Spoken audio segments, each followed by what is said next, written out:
Moving into this work week, we have two stories happening. The first one is a lot more heat in the next couple of days, or maybe just a lot of heat. It can be hot, of course, any day before you get the showers and storms. And then later in the week, we will transition to getting some tropical moisture and higher rain chances, and also probably a good bit less heat, maybe highs only in the middle to upper 80s. So expect the rain on Thursday and Friday. Could be heavy perhaps at times as we get that low pressure out in the northern Gulf and a big surge of tropical moisture to fuel the showers that we will see later in the week. We'll talk about that in a second, but first, our live radar scene is featuring almost no rain for our land areas, but a storm off the coast of Plaquemines and St. Bernard, a little bit of rain outside of our area into Mississippi. We had a lot of rain on radar earlier, bringing us up to almost 2 inches of rain in different spots, prompted a couple of flood advisories earlier this afternoon in parts of our area around Homa, not far from Thibodaux as well, over 1.5 inches there, and also in part of the New Orleans metro area, but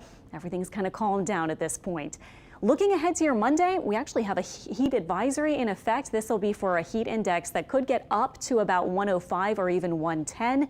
That's from 10 a.m. to 7 p.m. Just do your usual precautions, drink lots of water, take it easy outside, dress cool and so forth, as it does look like it'll be both humid and a lot of heat for those temperatures getting into the lower and middle 90s. Some clouds out there for sure, still stuck overhead. Our temperatures not bad at all, as we're most of us sitting in either the 70s or the 80s. And through the afternoon with the rain, our temperature map was showing 70s for a big chunk of our Sunday afternoon in a lot of spots. Tonight, we're looking for lows in the 70s. Our rain chance going down to about 10% for the remainder of the evening and tonight. And then tomorrow, I have a near 40 or 50% chance, just like we've seen the past several days, for yet more showers and storms. But also, before you get the rain, you could see that feels like temperature surge to maybe 105, 110, something like that. We'll look at precision cast quickly tonight. Everything pretty quiet aside from a couple coastal showers. Tomorrow, very familiar setup. Morning is quiet. Here we go at lunchtime, noon, and 1 p.m. Showers and a few storms. Wrapping up by about 5 or 6 p.m. and then overnight everything calm. Now look at Tuesday. High pressure will start to nudge in and be more dominant on Tuesday here. So Tuesday may be our hottest and maybe driest day. This is all the way to 4 p.m.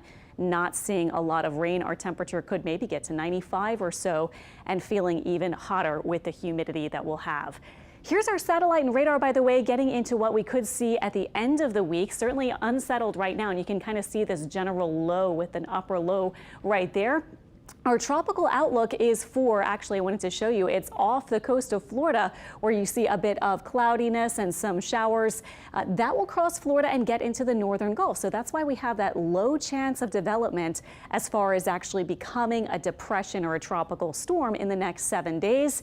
It looks low. Models are not aggressive with this at all. I think this might turn out to be just yet another rainmaker like these sometimes can be, because look at all this tropical moisture surging in the dark oranges that you see here, and maybe sticking around into the upcoming weekend as well. So that could bring our rain chance up on Thursday through Friday and maybe even into Saturday, and then probably leaving us alone by Sunday. So how much rain? Well, it looks like there could be some pretty high amounts, but actually most of the models are going with about maybe 2, 3, possibly 4 inches of rain. And that's all the way through the week. So a little more perhaps for parts of Florida, but we'll be watching closely in case we get a few rounds of the heavy rain and maybe prompting some flooding issues by the end of the week. But again, 2 to 3 or 4 inches over the course of several days is not too bad. So we'll keep you updated on that. Here's our model showing that low getting into the Gulf. This is by Tuesday, some low pressure, but kind of a big broad low forming up as our high pressure that keeps us hot and humid through Tuesday shifts to the west. Again, a big broad low. This is not a tight tropical looking kind of system, is it? It's just a rain system by Wednesday, but we will see. It's out over warm water. We'll see if it tries to develop slowly into Thursday, but by Thursday, it should be near our coast. And look at this, by Friday, it's already inland. So our chance of development is not very high, but it's certainly something we'll be watching as we head into the rest of this week. We'll have the big upper high, and then you can see the movement here with that low will be driven from another high off to our east,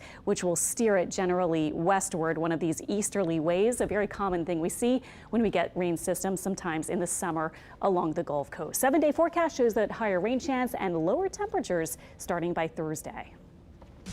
LSU ace and Madisonville native Kate Anderson realizes a Major League Baseball dream